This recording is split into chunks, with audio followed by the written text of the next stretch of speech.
Another edition of Chalk Talk. I wrote all the numbers down here. Episode 2. This is season 2 of Chalk Talk. Week 3 of the college football season. Week 2 of the NFL season. And no, I'm not going to tell you what my record was last week. All right, now we'll use some transparency as we welcome in Ben Axelrod, my co-host here on Chalk Talk. Ben, it's great to see you. You are red hot after week 1 of the NFL, week 2 of college football. You go 5-1. I think I go the inverse of that, 1-5. But as you reminded me today on a text message, you said, Nick, don't worry about it. It's a marathon. It's not a sprint. It's a long season. Just got to find that consistency, right? Yeah, I mean, that's, when you pick games throughout the whole season, you're going to have good weeks, you're going to have bad weeks, and you just hope by the end of it, you end up on the winning side. So I had a good week. I had actually a killer week.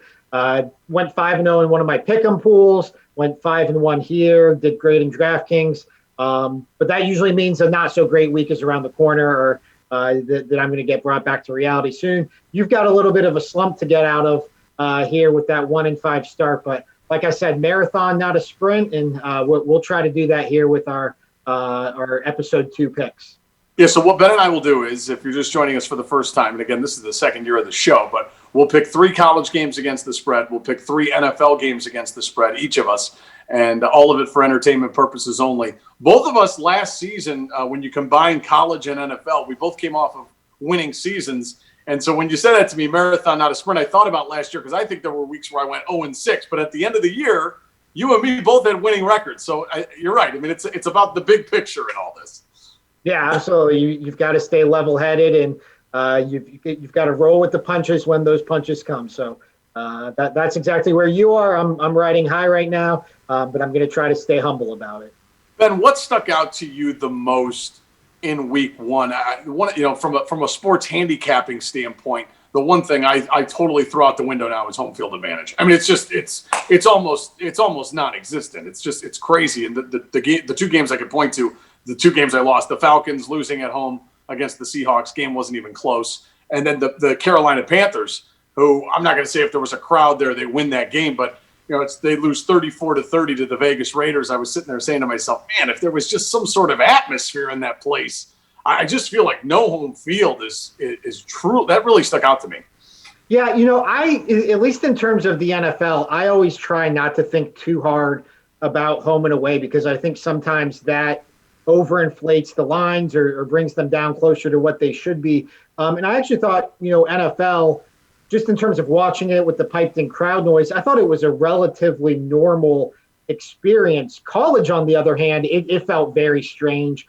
It felt like, watching a JV football game where there's, nobody in the stands, or not enough fans in the stands where you can hear, the ball clank off the goalposts. And then just in terms of being a fan and watching this stuff, this does not feel like college football yet, just because you don't have that full schedule. College football, is a sport where you get so much at once. You get this onslaught of noon games all the way through the 10 p.m. West Coast games.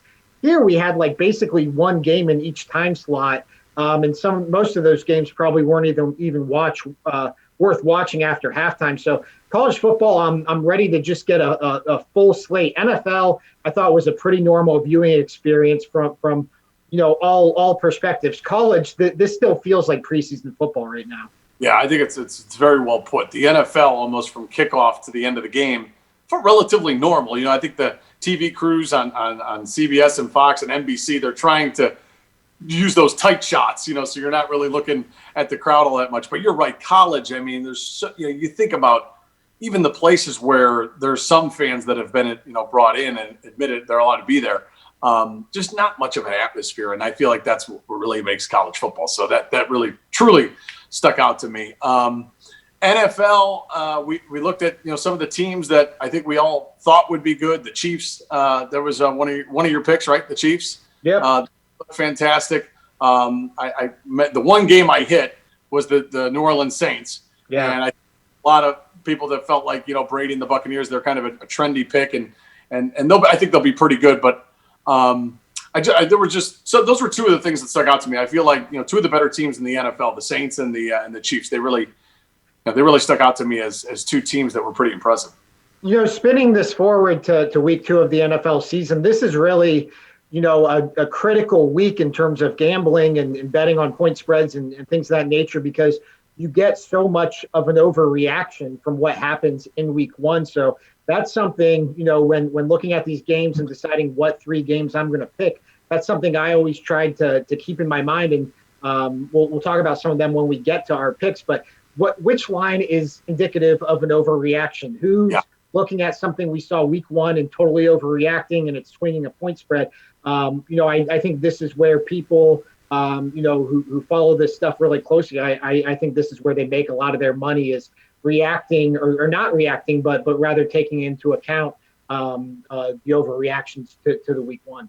Week 2 of the NFL, week 3 of the college football season. We'll call it also overreaction week. That'll be those. Absolutely. All right, well, let's get right to it. 3 college picks from me, then you'll follow it up with your 3 picks, and then we'll go right back to you for the NFL, and then I'll give my 3 NFL picks for the week. Again, Ben goes 5-1 to start off. I'm 1-5 right now on the season, so hopefully we can get things turned around. Ben, I did a lot of extended homework this week because I was so embarrassed about what happened last week. So we're going to start in college. I'm going to go with the Marshall Thundering Herd. They are getting 3.5 at home against Appalachian State. Both teams, in my opinion, are very good teams, but I think they're pretty even. And this game is at Marshall. It's in West Virginia. Just a couple numbers for you. The Thundering Herd, a record of 118-19 at home. That's an .866 winning percentage, and they're getting points. That's the best winning percentage in college football for a home team. Second team is Alabama at Bryant-Denny. They have an .825 winning percentage. So Marshall at home, they're getting 3.5. I don't even think they'll need the points. I think they'll win the game. I think they beat App State in that game. And I think the line that I saw was 3.5. Is that what we're going to go with, Ben? We're going to give you 3.5 here. Okay. So the Thundering Herd getting 3.5. Again, they're looking to improve. They're looking to improve to 119-19 at home. 119-19 at home. That's like Ohio State-esque. That's Alabama. They just play very well at home. I think Doc Holliday will have that team ready to go. So Marshall getting 3.5 is my first play. One thing about this, and one thing I talked about with the NFL games last week, was just in terms of this weird off season with the coronavirus and everything, paying attention to continuity. I had the Rams +3 against the Cowboys. That wound up being a good pick, and I think Sean McVay had a lot to do with that. We saw what Jim Harbaugh did to the Browns, obviously. I think that you can apply that to college here. And Doc Holliday, been at Marshall since 2010 now. A lot of consistency within that program. Success has been a little uneven here and there year to year, but yeah, you get the 3.5 points here with Doc Holliday, who's been at that program now for 11 years. It's hard to fault the rationale behind this pick. Doc Holliday, by the way, once bowl season comes around, Marshall 12-4 in bowl games. All right. I'm going to go into the Ben Axelrod well here from week 1 because you were scalding hot. I think this team is going to remain hot. I don't know if they'll win this game, but I think they have the ability to keep it close. Let's go with the Georgia Tech Yellow Jackets in this one. They are getting 7.5 on the road. They are at UCF. Jeff Sims, I was very impressed with him. Now, they fell behind to Florida State 10-0 in that game. They come back and beat the Seminoles on the road 16-13. And I was impressed with that team, and you hit it when you picked that game. We were talking about how it was a second-year coach, kind of getting guys into his own system, finally getting his recruits in there. Again, I don't know if Georgia Tech will beat UCF, but man, they just beat Florida State. I feel like you got the same type of athletes on that Seminoles team that they're going to face up against UCF. A little more experience maybe with UCF, but I do think they have the ability to play that game close. but perhaps this is an overreaction to that nice win against Florida State. Well, I'll tell you what, I'm right there with you. This is actually one of my picks this week as well. Not going to make for interesting podcast, not going to make for interesting debate because I'm right there with you. I'm sticking with the rambling wreck of Georgia Tech.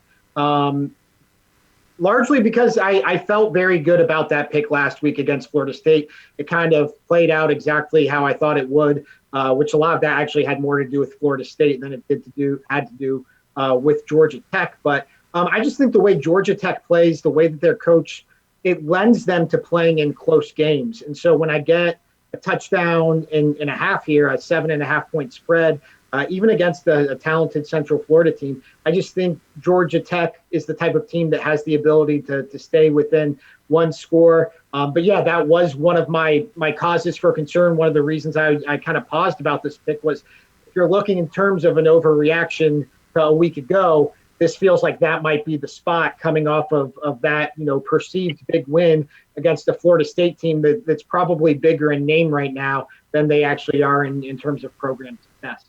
The only thing I thought about too was in this game is, okay, if you're looking at it, I thought the line might be 4, maybe 6, but all of a sudden you're getting not only a touchdown, you're getting that half point, you're getting 7.5. I just feel like that is something they can keep that there, but we'll see. We know UCF has been pretty talented. You look at teams like Cincinnati, Memphis, UCF. Those are teams that right now, because of everything that's going on in college football, they feel like they got an outside chance to try and make it to the college football playoff. So we'll see. Yeah. Last pick, and I have a feeling, and you and I did not talk about this, I have a feeling this will be a disagreement between us because I know where you're at right now.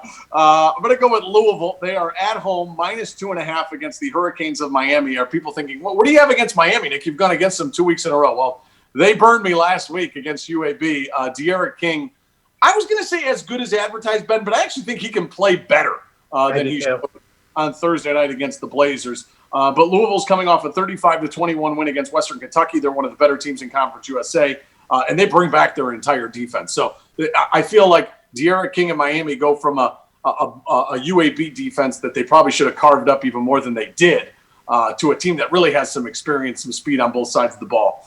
So Louisville's a 2.5 point favorite in this game. I think they at least find a way to win it by a field goal. And it feels like, from everything I'm seeing on TV, this is kind of that big primetime game of the week in college football. So should be I was going to say a good atmosphere, but it should just be a lot of attention on this matchup between Louisville and Miami. Yeah, if you can't see me at home right now, if you're listening in the car, listening on podcast, on Spotify, on Apple, I'm throwing up the U right now. I'm throwing up my Miami Hurricanes U. This is also one of my picks, but I'm rolling with the Canes +2.5. And look, this is largely, I actually worry about this as a potential letdown spot for Miami, coming off a long break after playing last Thursday. National TV, I think they were the only college game last Thursday night. De'Aaron King riding high. I think he can play better too. But this is, I mentioned watching college football last week didn't feel like college football. That was largely just because of the schedule, as much as it had to do with the lack of atmosphere.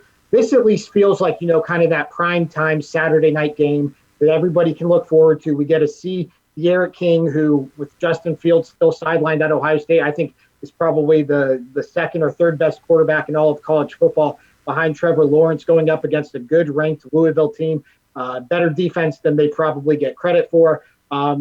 This is kind of one of those games where I want to have some skin in the game. I want to have some action on it. I want to be invested beyond my allegiances to the U. So I'm going to take Miami +2.5, but I don't feel as good about the Hurricanes this week as I did last week when I picked them with my first pick of the college football season. Ben, I can deal with you tossing up the U. I was gonna have a big problem if all of a sudden you busted out a turnover chain that they coined. Well, I'll tell you what, if they come through for me here, Miami +2.5, maybe next week I'll have a little bling to show off. All right, so I think I've seen them on Etsy. we have a disagreement there. Ben's going with the Hurricanes. Okay, next two picks. Next two. So I've already given you two of my college football picks. I've given you Miami +2.5, and I've got Georgia Tech +7.5. My other pick, going with another underdog here, I've got South Florida +26 at Notre Dame. The one game I did lose last week in college, and the only game I lost all weekend was I had Clemson covering a big spread against Wake Forest. And, that was kind of one of my takeaways from that first weekend of really paying attention to college football was these giant spreads. I just think they're going to be tougher to cover than they are. I think a lot of teams are still, even the more talented teams are still getting on the same page. I just think 26 is a huge number for Notre Dame to cover. I think South Florida, they haven't had a lot of continuity in their program between Willie Taggart and Charlie Strong and the new coaching staff in there now. But I do think they do have talent. They recruit from a strong recruiting base. Their head coach now comes from Clemson, so a guy who knows a thing or two about winning, was there for 2 national titles. So I just think this is a spot where maybe you get a backdoor cover with such a large spread against the Fighting Irish. Yeah, it seems very high. It was a game I thought about taking also. I watched Notre Dame last week, and they've got Ian Book, they've got the big tight ends, they've got a nice defense, they run the ball well. But you could tell against Duke, they were probably just given a little bit too many, and I think that's the case here too. I think Duke is a little bit better than USF, but I still feel like this is a game that they can find a way to keep close. This is the only non-ACC game that Notre Dame is going to play. So I feel like they could have the tendency to let off the gas a little bit in this one. So I'm with you. And we know the Bulls will be fired up to be able to make the trip to South Bend. So yeah, no doubt about it. See where you're at on that one. Yeah. All right, so we're going to roll with the NFL now. Yeah, let's get to my NFL picks here. Okay. So like I said, I tried to pay attention to these lines in terms of what's an overreaction to week 1. In one of those games, really most of these games stood out to me as overreactions, but to me one line that stood out was the Dolphins getting 5.5, welcoming the Buffalo Bills to Miami. I thought that Dolphins game against the Patriots last week, that was a popular pick. I think Dolphins +6 against the Patriots. The Patriots wound up covering. I thought that game said more about the Patriots and their defense and moving on to Cam Newton than it did against the Dolphins. Ryan Fitzpatrick is typically a boomer bust quarterback. He was more bust last week. You hope he is a little more boom this week. Buffalo's defense banged up, missing 2 linebackers.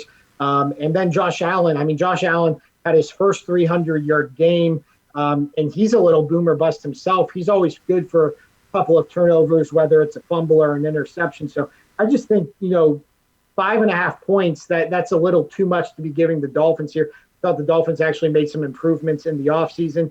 And if Ryan Fitzpatrick doesn't play well, maybe they make that switch to Tua. So I'll take the Dolphins. I don't know if they win outright, but I like them covering the 5.5. Ben, if you ever had a chance to talk to like some old school gamblers or whatever, they always hate that number 5.5. Mm-hmm. That could be like, you could see the Dolphins winning that game. It's like that number, that 5.5 is just a weird number when it comes to betting on football. So something smells here, and I thought that this would be more like a 3 or have the Buffalo Bills proven themselves enough to go on the road and give almost a touchdown? I just don't know. So all the points you bring up make sense. Yeah, that's kind of Bill Simmons calls it the Vegas zone. The Vegas, those point spreads like between 4 and 5.5. That means they don't know what to do with it. So I'll take the points here and feel pretty good about it.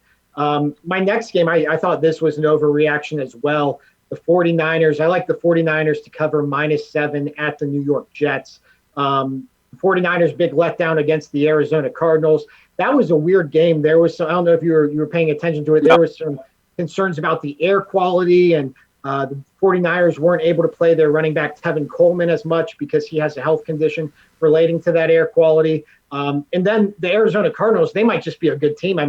Kyler Murray in year 2, DeAndre Hopkins, they're kind of a buzzworthy team right now. So I think the 49ers are still a very good team. I think the Jets, meanwhile, losing to the Bills in the fashion they did, that's, kind of the Jets team that I was expecting this year. So I think that continues. 7 points is a lot to lay for any team coming out on the road. But I think that goes back to, New York's one of those places where they're not going to have fans all season. I'm not really paying attention to West coming East.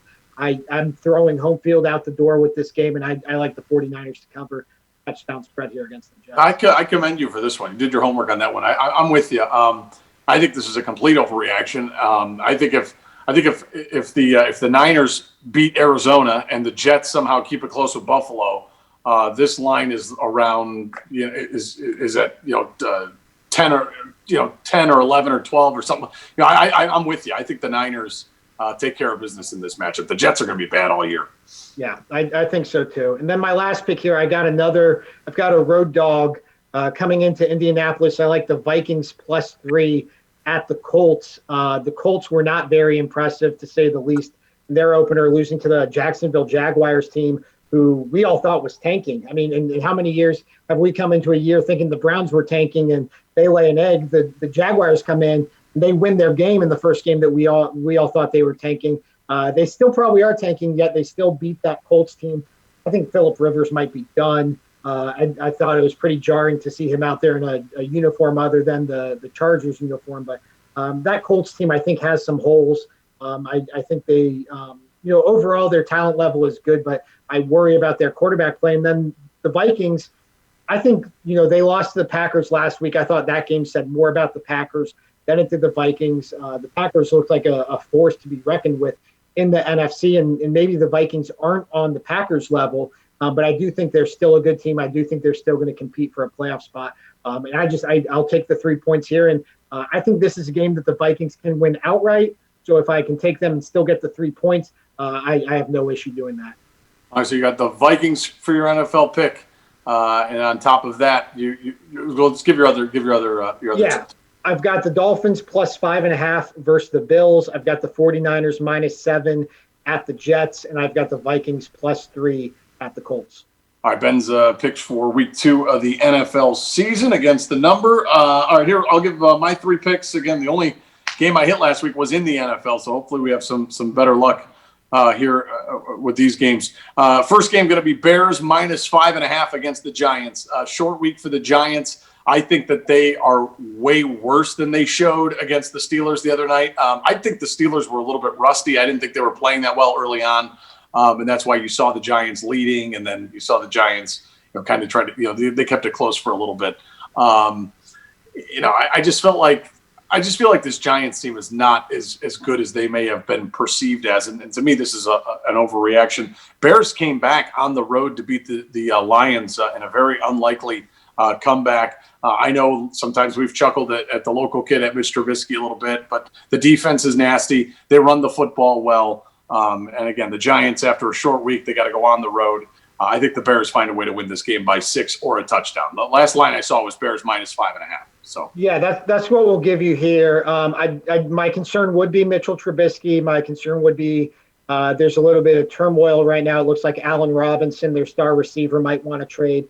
But I'm with you on this Giants team. I don't think very highly of it. Somehow they have not figured out how to get Saquon Barkley going. We talked so much about the Browns not being able to get Odell Beckham Jr. going. I know he was injured last year, but Saquon Barkley, Ben Roethlisberger had more rushing yards than he did on Monday night. So, this Giants team, decent receivers, great running back. I still don't know what to make of Daniel Jones. And this could be a game, to your point, just the continuity of having Matt Nagy in for another year, and the Giants coming in with a very inexperienced head coach. This is a stay away for me, but if I had to pick, I'd probably lean toward the Bears here. And the other thing, too, that I noticed when I was watching the game on Monday night was just their offensive line is terrible. I mean, Daniel Jones, number one, you can't get Saquon going because they have no offensive line. And then Daniel Jones, you don't know what this kid is because he's got no time to throw. And I know the Steelers have, but so did the Bears. So. And Khalil Mack's not going to make those problems any easier for the Giants. No, I'm with you. So that was my thought on the Bears. On this one, we're gonna take a dog. They're a home dog. They're getting anywhere from 8.5 to 9. So Ben, whatever you say, we'll go with. I'm gonna go with the Chargers at home against the Kansas City Chiefs. I won't watch this game because it would give me a heart attack having to watch go against Patrick Mahomes. It seems like just a losing. It's just a losing proposition. I just feel like divisional game. There's some familiarity. Yes, I know the Chargers quarterback is Tyrod Taylor, But I feel like that was a pretty impressive win going on the road. I know that Joe Burrow's a rookie quarterback and the Bengals are kind of regrouping and rebuilding. But going on the road to Cincinnati, 4:00 game, I always feel like playing in Cincy is not that easy. So they found a way to win that football game. Chargers getting 9 at home. I know Ben already disagrees. I don't even have to ask him. I just feel like that's a lot in the NFL, especially in a divisional game. I don't think the Chargers win. But I think that they find a way to keep it close. Yeah, I'm not with you on this one. My fear would be getting down 14-0 pretty quickly to this Chiefs team and then having to come back with Tyrod Taylor. I've been through the Tyrod Taylor experience before, and I do think the Chargers have good weapons. I like Keenan Allen. I like Mike Williams. I like Austin Eckler. But, it's going to be interesting. This Chargers defense, to your point, is familiar with this Chiefs offense.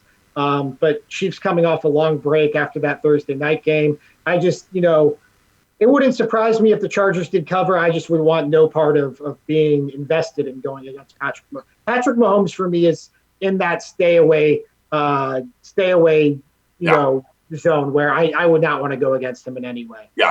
I feel like looking at the game, I feel like they could win by 6, win by 7. I thought 9 seemed kind of high. Yeah. That was also, we'll go with the Chargers getting 9. Last game is the Sunday night game, which you can watch on NBC. We're going to take the Seahawks -4 against the Patriots. Ben, I feel like if the Patriots wouldn't have beaten the Miami Dolphins in week 1, this line would have been around 7 or 8. I feel like it's a little bit of an overreaction. I do like Cam Newton. I thought he was pretty solid in that first game. There were some people that felt like Bill Belichick and the Patriots might be in tank mode. They showed that that's not the case. They got a nice victory. But, man, the Seahawks were impressive. They put it on the Falcons in week 1. Russell Wilson is going to have an MVP caliber season. He's throwing some of the best deep balls that are out there right now. And they run the football very well with Carson, and they got experience on their offensive and defensive line. So, Patriots, I think this is a game they could hang around for a little while. But I think in the end, I like the Seahawks at home -4 points in prime time. Yeah, this is definitely going to be an interesting follow-up for Cam Newton. And in terms of overreactions, this could certainly be a candidate because, I picked the Dolphins because I thought that might be an overreaction to them, but it could very well go the other way. And it could be an overreaction because actually the Patriots are a good team, but or because the Dolphins aren't a good team. Yeah. So the Patriots just got away with one there. So, the Seahawks, it's kind of crazy with so much that happened in that week 1 that something that seemed to fly under the radar was how good Russell Wilson was. If you had to do an MVP power ranking right now, he's probably right there with Lamar Jackson just after week 1. He was that impressive, heck of a receiving core, continuity, obviously, with Pete Carroll as their head coach. So I don't have any skin in this game. I'm just looking forward to watching this one because I think it's going to be such a fun matchup. But, this is going to be a really good game, I think. All right, so recap on my picks. Bears -5.5, Chargers +9, and the Seahawks -4. Ben, that's going to do it for episode 2 of Chalk Talk. Special thanks to Brian Crane, who helps us out so much with these every week. And we'll see you next week. Good luck this week in college and the NFL. Thanks, Ben. Thank you.